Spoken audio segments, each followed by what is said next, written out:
Olá a todos, bem-vindos a este canal. O meu nome é Sofia, and today I want to speak about something very curious about Portuguese language and Brazilian.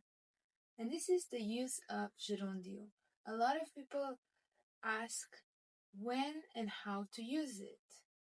Gerúndio is what we see in the verbs as the ending of ando or endo or indo. So let's get started.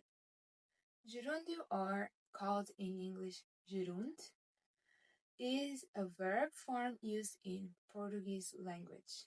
And in Portuguese language, it looks like ando, for example, estudar, estudando, comer, comendo, dormir, dormindo. But here's the interesting part. In Portuguese from Portugal, the use is quite different when we compare with Portuguese from Brazil.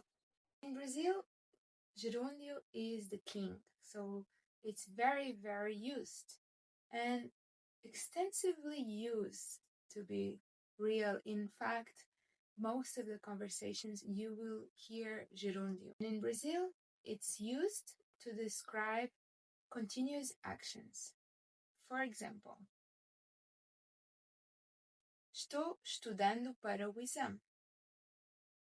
I'm studying for the exam. Ele está trabalhando agora. He's working now.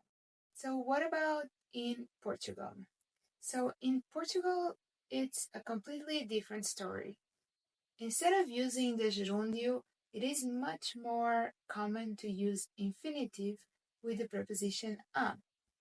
For example, estou a estudar. I am studying. Ele está a trabalhar. He is working.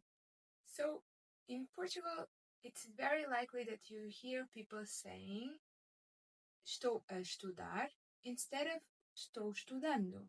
This structure in Portuguese language occurs because we're connecting two verbs, an auxiliary verb plus the infinitive. This is the common way of speaking in European Portuguese. And don't be confused, it is grammatically correct, but if you speak to a native with a Brazilian form, it will sound like you're speaking Brazilian. So in reality, people will ask, so when it's really used gerúndio in Portuguese from Europe? And I say it's so rare, but it is used, and you will find times in which you see the gerúndio being used. And when it's these times are mostly in literature, formal writing, or poetry. And they are used to give a sense of continuity and formality. I will give you an example. Estava caminhando pela rua quando começou a chover. This is a quote taken from a Portuguese book, and it means I was walking down the street when it started to rain. Don't confuse, this is exactly the same way a Brazilian would say.